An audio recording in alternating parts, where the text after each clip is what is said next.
Olá, meu amigo e amiga. Esta semana está começando com uma série de acontecimentos muito importantes no plano internacional que repercutem aqui na nossa realidade interna. No entanto, a percepção sobre esses acontecimentos é muito dispare aqui no Brasil. Para nós que vivemos no mundo real, na realidade concreta, no Brasil de verdade, a interpretação é uma, dentro de parâmetros reais. Mas para pessoas que vivem no universo paralelo, aquele da extrema-direita bolsonarista fantasiosa, a interpretação é completamente diferente. Eles acham que Donald Trump fará uma intervenção aqui no Brasil, retirará o ministro Alexandre de Moraes, retirará todos os ministros que não são bolsonaristas da Suprema Corte, para que o Brasil reine o império sem lei, para que a gente simplesmente, qualquer coisa que tenha que fazer, peça permissão ao todo-poderoso, na visão deles, presidente dos Estados Unidos. Bom, eu vou desmistificar algumas dessas situações, vou aqui mais uma vez mostrar o que anda acontecendo num segmento desse, se é mau caratismo ou se é uma ignorância profunda ou se são as duas coisas juntas. Bom, antes de mais nada, é sempre fundamental convidar você que chegou agora ao nosso portal e não nos conhecia, ainda não é inscrito, para que, em primeiro lugar, você se inscreva aqui conosco. Se você já é inscrito, confira a sua inscrição. Compartilhe os nossos vídeos, dê sempre seu joinha, mande seu comentário e, se puder, prestigie também nosso clube de membros e o nosso novo canal de cortes. Você aqui é muito bem-vindo e muito bem-vindo. Gente, olha, repercussão total a entrevista do ministro Alexandre de Moraes no The Washington Post. Ele está repercutindo até de uma forma muito importante lá fora também, né, nos Estados Unidos. Por quê? Porque a entrevista dele está sendo lida pelos principais atores da política nos Estados Unidos.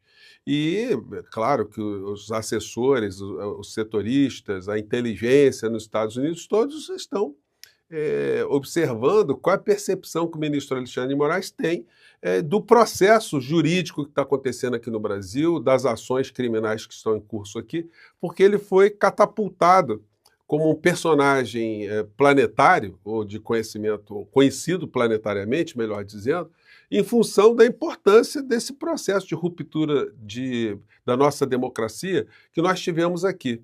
E em função da demonização que a extrema-direita tem feito em relação a ele, que Elon Musk, as grandes big techs, a voz do próprio presidente norte-americano, todos esses fatores, tudo isso que tem contribuído para o ministro Alexandre de Moraes ser agora um personagem bastante conhecido.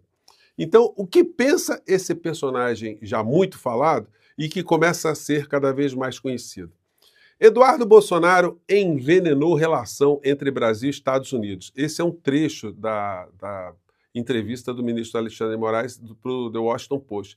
Ele explica de uma forma muito didaticamente que existem diferenças entre o processo aqui no Brasil, o processo criminal, e o que acontece nos Estados Unidos. Ele demonstrou ser um grande conhecedor da Constituição dos Estados Unidos. Eu mesmo lecionei vários anos com livros do professor, então, Alexandre de Moraes, onde ele mostra ali um conhecimento muito grande de direito constitucional comparado. Então, ele tem uma Constituição dos Estados Unidos na casa dele, no gabinete dele, conhece a história do constitucionalismo norte-americano muito mais do que uma série de pessoas ali que estão vendo pela primeira vez ele falar sobre algum assunto. E ele mostra também que o Brasil desenvolveu algumas vacinas contra golpes, contra rupturas que nós experimentamos aqui no nosso país, que lá nos Estados Unidos eles não experimentaram.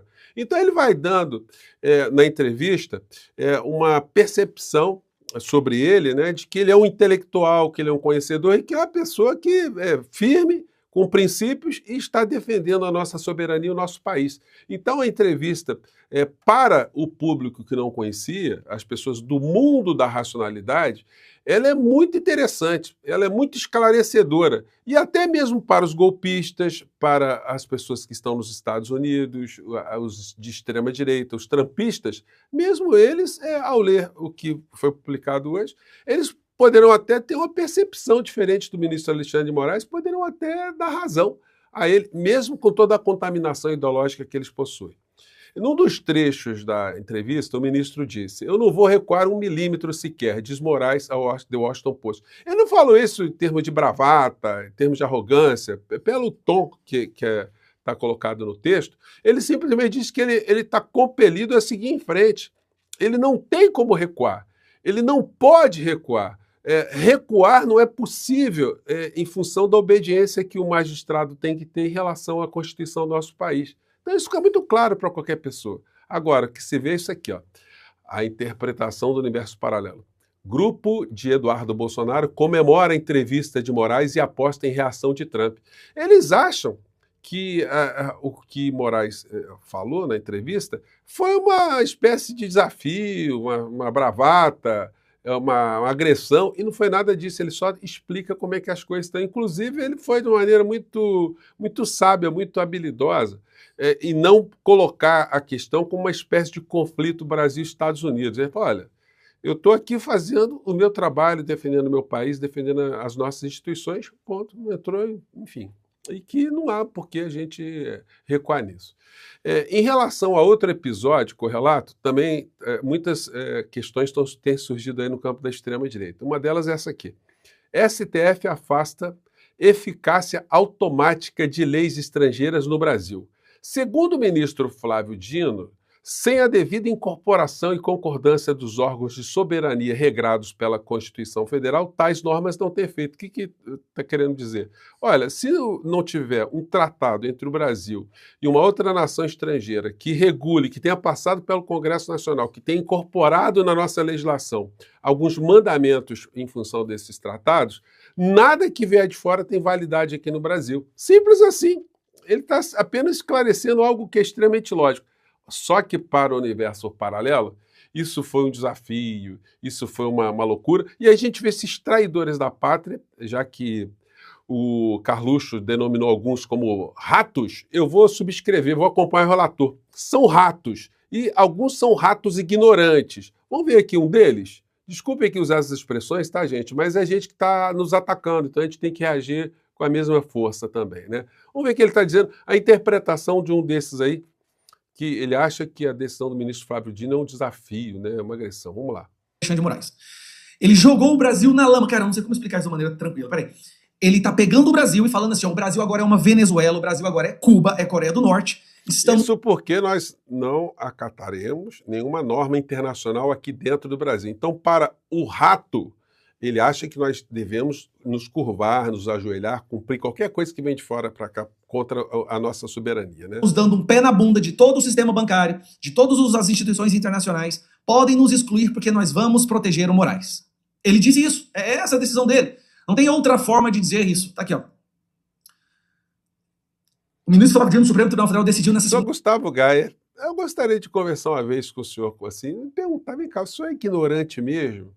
O senhor é uma pessoa burra?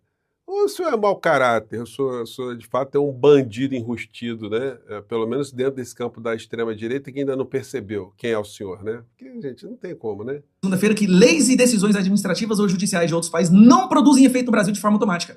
Gente, lembra quando a gente falava que esse seria o pior cenário possível? Isso é uma declaração de guerra gritante contra o mundo inteiro financeiro. Ah, é verdade, né? A gente exercer a soberania no nosso país é uma guerra contra o mundo inteiro, né? Então, eu posso classificar uma criatura dessa sem ser como um roedor, né? Com todo respeito a esses bichinhos, né, irracionais, mas isso é pior do que um roedor, né? Acabou instituições, fundos de investimento, bancos internacionais, todos vão pular fora do Brasil. É mesmo, então amanhã sai todo mundo fora, né? Porque o ministro já fixou esse entendimento hoje. Então amanhã vai sair todo mundo, né? Então, gente, é um pânico que essas criaturas provocam, mas é um pânico que mistura esse mau caratismo, esse banditismo com a ignorância, a má-fé burra, né? Que é um negócio impressionante, né? Empresas multinacionais, cara, ele tá jogando o Brasil no lixo para proteger o seu colega. O pior de tudo é o seguinte, é que no universo bolsonarista os caras perdem até sono, né?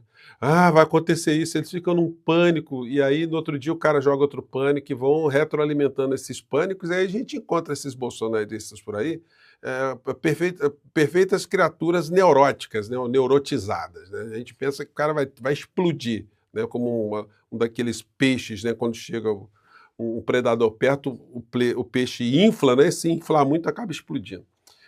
E aí, olha só o que acontece em meio a tantos ataques ao ministro Alexandre de Moraes.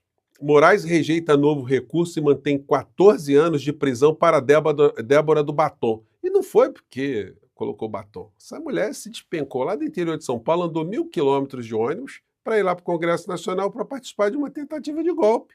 Esperou o contato veio. Agora está nessa situação. Ministro do STF nega pedido de defesa da cabeleireira, condenada pela corte por pichar perdeu mané na estátua da Justiça do dia 8 de janeiro. Esse subtítulo aí é um subtítulo bandido, né? Porque não foi por isso. Acabei de falar aqui que ela estava inserida num contexto de uma tentativa de golpe aqui no nosso país. Daí a gente pula lá para fora. Trump acende alerta ao pressionar Zelensky antes de reunião. Bom, ainda está tendo desdobramento dessa reunião aí, mas a perspectiva aí é que qualquer que seja o fechamento dessa reunião, das reuniões aí, o Vladimir Putin sai como grande vitorioso, porque uma coisa está fora de qualquer tipo de negociação, ou seja, uma perda de território da Rússia. E outra coisa, a entrada da Ucrânia na OTAN. Então, gente, olha, a coisa ficou muito complicada para muitos atores no meio dessa história. Lula e Putin falam por telefone após conversa de líder russo com Trump.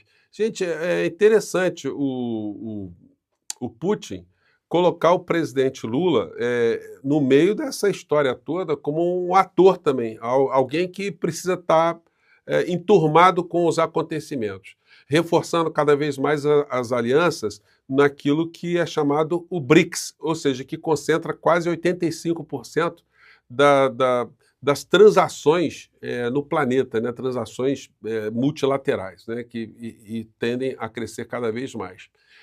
Alguns analistas têm feito aqui avaliações muito interessantes para nos ajudar a entender o que está acontecendo. Mais cedo eu mostrei um trecho dessa entrevista aqui, desse bate-papo, onde o professor Michael Hudson, que é professor economista nos Estados Unidos, em várias universidades, já dava um panorama. E eu fiquei de mostrar agora para vocês o professor Richard Wolff, que também tem avaliações muito interessantes que eu quero compartilhar. Vamos a elas. Um acordo em Minsk?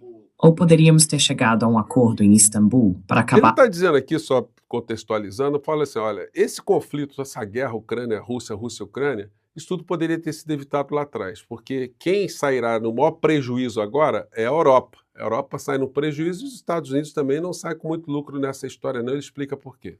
Com isso muito antes. Mas nossos líderes disseram, continue com isso. E agora estamos terrivelmente endividados.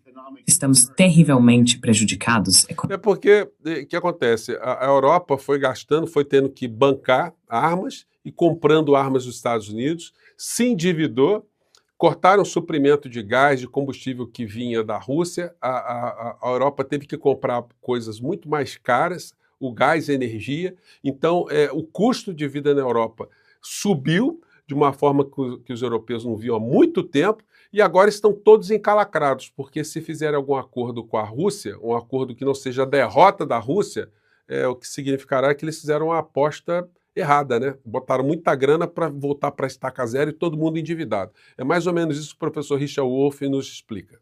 Economicamente, eles já admitem que o custo da energia está fora de controle na Europa e, portanto, prejudicando-os competitivamente. Portanto, esses líderes em particular que têm pressionado, é claro que estão pressionando agora. A própria sobrevivência deles está em jogo.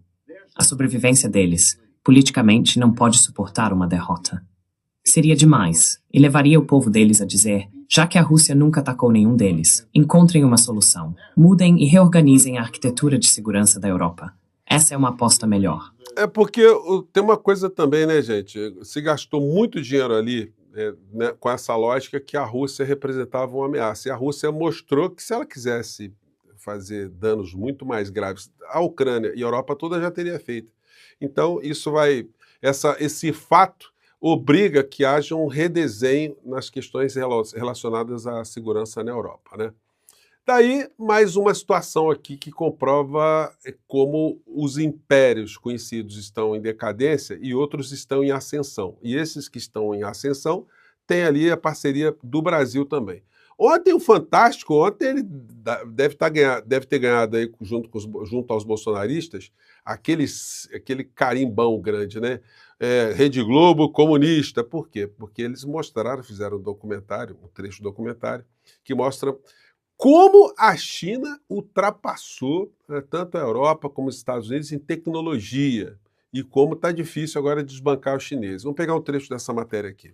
Esteve aqui na China em abril, a gente estava lá e viu que ele assinou acordos bilionários de cooperação em tecnologia, inclusive com empresas que a gente já mostrou aqui. Nós já temos entrega com drone em Dubai e acabamos de anunciar nosso plano de expandir para o Brasil. Serão mais de 5 bilhões de reais nos próximos 5 anos no mercado de entrega de comida. Então, quem sabe um dia você vai estar na floresta amazônica e pode receber uma entrega nossa por drone. Eles não estão de brincadeira. A empresa de entrega por drones é o maior serviço de delivery da China. Passou uma década sem dar lucro, queimando dinheiro para cortar o pescoço da concorrência. E o objetivo daquele pessoal que controla a cidade é ainda mais ousado.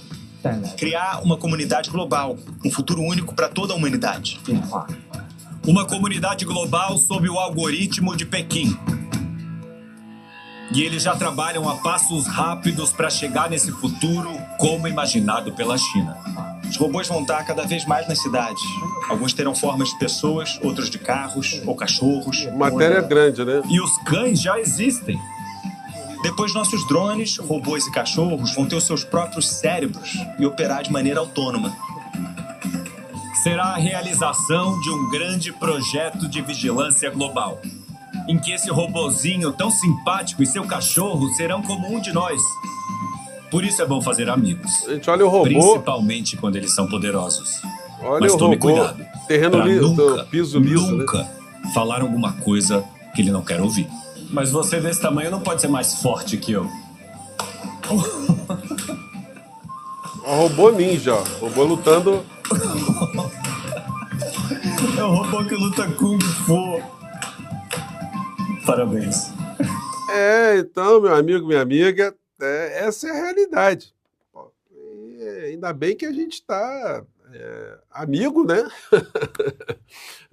Dos chineses aí, amigo do que está frutificando no planeta, né? Que assim seja. Gente, eu fico por aqui. A gente se encontra no nosso próximo Portal do José. Um abraço, tchau.